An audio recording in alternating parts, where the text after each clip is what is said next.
మనం నేర్చుకునేదండి non homogeneous.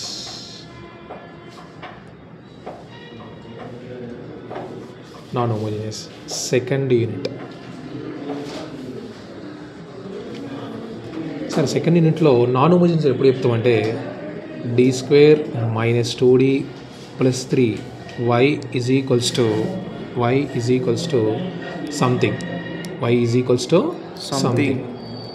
If 0 will be there, that is homogeneous. అది మనం ఫస్ట్ యూనిట్లో నేర్చుకున్నాం. ఫస్ట్ నేర్చుకున్నాం. ఇప్పుడు సెకండ్ యూనిట్లో ఏముంటుంది సార్ అంటే example d² - 2d + 3 y = e⁴ax అంటే ఈ పవర్ మోడల్ కావచ్చు. దీంట్లోనే ఇక్కడ e⁴ax or e⁻−ax or e⁻−ax. Next ఇది ఫస్ట్ మోడల్ అండి. ఇదేంటండి ఫస్ట్ మోడల్. సెకండ్ మోడల్ వచ్చేసి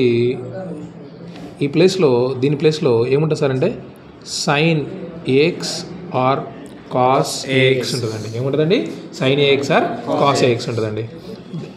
ఇది సెకండ్ మోడల్. థర్డ్ మోడల్ ఏముంటుంది సార్ అని అడిగిన అనుకోండి సార్. థర్డ్ మోడల్ వచ్చేసి x or x² or x ఉండొచ్చు. నెక్స్ట్ ఫోర్త్ మోడల్ అనుకున్నావు బ్రో నాన్న కాన్స్టాంట్ నెంబర్ ఉండొచ్చు నాన్న. ఏముండొచ్చు అండి కాన్స్టాంట్ నెంబర్స్ అంటే ఎనీ నెంబర్ని కాన్స్టాంట్ నెంబర్ అంటాం. ఎనీ నెంబర్ ఉండొచ్చు. ఎక్కడ = ప్లేస్లో 0 ఉంటున్నాయేమో దాన్ని హోమోజీనియస్ అనాలి. e⁴x కానీ e⁴x కానీ ఫస్ట్ మోడల్. ఇవన్నీ ఈ సంథింగ్ ప్లేస్లో ఇవన్నీ ఉన్నాయనుకోండి దీన్ని ఏమని చెప్తున్నా నాన్ హోమోజీనియస్ అని చెప్తున్నా అండి. నాన్ హోమోజీనియస్ అని చెప్తున్నా. e⁴x e⁻−x +ax ఉండొచ్చు -ax ఉండొచ్చు sin ax ఉండొచ్చు cos ax ఉండొచ్చు x² ఉండొచ్చు x ఉండొచ్చు ఎనీ నెంబర్ ఉండొచ్చు. ఈ 4 మోడల్స్ బేస్డ్ ఆన్ మనం ప్రాబ్లమ్ చేస్తాము. సో అందులో ఫస్ట్ మోడల్ వచ్చేసి సార్ చూడండి ఒకసారి. దీనికంటే ముందు మనం నేర్చుకోవాల్సిన ఫార్ములాస్ కొన్ని ఉన్నాయండి. దాన్ని డిఫరెన్షియేషన్ అని చెప్తున్నాము. డిఫరెన్షియేషన్లో ఫార్ములాస్ ఏం నేర్చుకోవాలి సార్ అని అడిగింది సార్ నన్ను. ఎనీ నెంబర్ డిఫరెన్షియేషన్ ఎంత సార్ అంటే 0. ఎనీ నెంబర్ డిఫరెన్షియేషన్ ఎంత అండి 0. డిఫరెన్షియేషన్ ఆఫ్ d ఎంత సార్ అంటే 1. d² డిఫరెన్షియేషన్ ఎంత సార్ అంటే 2d.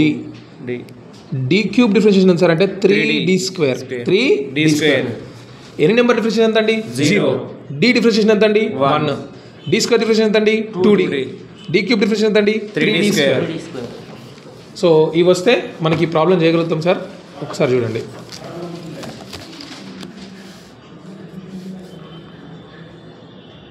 d² - 2d + 3 y = 0. y = 0 అంటే అది. కానీ ఇక్కడ మనకు కావాల్సింది e⁻3x. 0 అంటే హోమోజీనియస్. చూడండి y = మనం ఏం కనుక్కుంటున్నాం సార్ అంటే PI కనుక్కుంటున్నాం అండి. ఏంటండి పర్టికులర్ ఇంటిగ్రల్.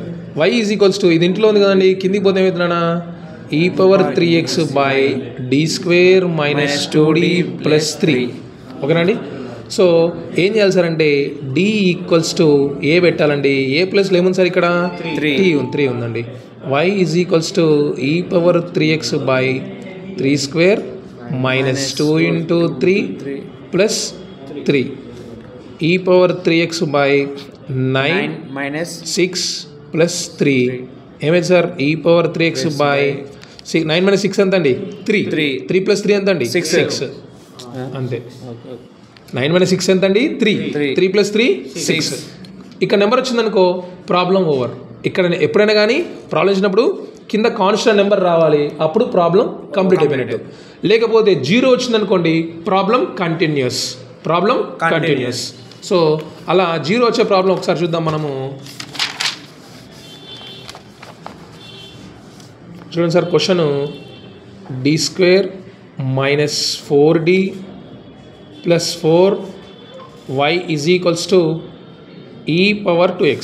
e⁻2x. అన్నా PI కనుక్కుంటున్నా దీనికి y = e⁻2x / d² - 4d + 4. ఇక్కడ d = 2. y is equals to e power 2x by 2 square minus 4 into 2 plus 4. Nana e power 2x by 2 square and the 4 2s are 8 plus 4. చెప్పండి sir 8 sir 4 plus 4 ఎంతండి 8 sir 8 minus 8 ఎంత sir 0 sir కిందగా లేపిన 0 వస్తే the problem was continuous problem continue అయిపోతుంది. ఏదైతే ఉందో ఇక్కడ ఏడు సబ్జెక్ట్ చేసిన d ఈక్వల్ టు ఇక్కడ పెట్టుకున్నా దీని ఈక్వేషన్ 1 అనుకో y is equals to e power 2x by d square minus 4d plus 4 దీన్ని డిఫరెన్షియేట్ చేయాలి. ఈక్వేషన్ అనుకొని డిఫరెన్షియేట్ ఈక్వేషన్ 1 డిఫరెన్షియేట్ ఈక్వేషన్ 1 నానా y is equals to e power 2x by D square differentiation రాసుకో. ఇక్కడ ఒకసారి ఏమని వస్తున్నా ఎనీ నెంబర్ డిఫరెన్షియేషన్ ఏం చెప్పినా 0 అని చెప్పిన డి డిఫరెన్షియేషన్ 1 అని చెప్పిన డి స్క్వేర్ డిఫరెన్షియేషన్ 2d అని చెప్పిన డి క్యూబ్ డిఫరెన్షియేషన్ ఏం చెప్పిన సార్ 3d స్క్వేర్ అని చెప్పిన ఏం చెప్పినండి 3d స్క్వేర్ అని చెప్పిన D differentiation 1 D square differentiation 2d D cube differentiation 3d square. Formula ఏం sir D differentiation formula in d by d x power 1 is equal to n into x power n minus 1. ఇక్కడ X ప్లస్లో ఏముందంటే D ఉందండి అంతే. అర్థమైందా? ఇది formula. So ఇక్కడ చూడండి డి స్క్వేర్ డిఫరెన్షియేషన్ ఎంత ఏముండాలండి 2d మైనస్ 4 డి డిఫరెన్షియేషన్ ఎంత అండి 1 ఓకేనా. నెక్స్ట్ 4 డిఫరెన్షియేషన్ ఎంత అండి 0 ఎన్ని నెంబర్ డిఫరెన్షియేషన్ ఏమవుతుంది 0 అనే e power 2x by 2d minus 4 నానా ప్రతిసారి ఇక్కడ డి అంటే 1 అని తప్పులు చేస్తుంటారు. డి అంటే 1 అని ప్రతిసారి ఇక్కడ కూడా మళ్ళీ అదే పెడతారు. తప్పులు చేయొద్దండి అట్లా. మనం రాసుకున్న తర్వాత 2d మైనస్ 4 రాసుకున్న తర్వాత ఇప్పుడు మీరు ఏం చేస్తారు సార్ అంటే డి ప్లస్లో ఏముంది ఇక్కడ ఆల్రెడీ 2 ఉంది. డి ప్లస్లో ఏముందండి 2 ఉంది. మళ్ళీ సబ్స్టిట్యూట్ చేయండి e power 2x by 2 minus 4 ఏమైతే sir e power 2x by 4 minus 4 again 0 అయిపోయిందా లేదా మళ్ళా కంటిన్యూ ద ప్రాబ్లం కంటిన్యూస్. నానా ఫస్ట్ టైం డిఫరెన్షియేట్ చేసేటప్పుడు మనం ఏం పెట్టాలంటే ఎక్స్ పెట్టుకోవాలండి. ఫస్ట్ టైం డిఫరెన్షియేట్ చేస్తే ఏం చేయాలండి ఎక్స్ పెట్టుకుంటూ రావాలండి. ఎక్స్ ఇప్పుడు ఎక్కడ సబ్జెక్ట్ చేసినావు ఇక్కడ సబ్జెక్ట్ చేసినావా ఇక్కడ సబ్జెక్ట్ చేసినావా లేదా దాన్ని 2 అనుకుంటున్నా దాన్ని ఏమనుకుంటున్నా ఆ 2 నేను రాసుకుంటున్నా. మళ్ళీ ఇక్కడ రాస్తున్నా X E power 2x by 2d minus 4 అర్థమైందా అండి. దాన్ని ఇక్కడ ఏం చేయాలి సార్ నేను ఈక్వేషన్ 2 అనుకున్నా differentiate equation 2 X E power 2x by 2 minus 1 sorry differentiate చేయాలండి. X E power 2x by 2 D differentiation ఎంత అండి డి డిఫరెన్షియేషన్ 1 ఎన్ని నెంబర్ డిఫరెన్షియేషన్ ఎంత అండి 0 డిఫరెన్షియేట్ అనుకున్నాం కదా. So X square second time difference చేసినప్పుడు ఏం చేయాలి ఎక్స్ స్క్వేర్ పెట్టాలి.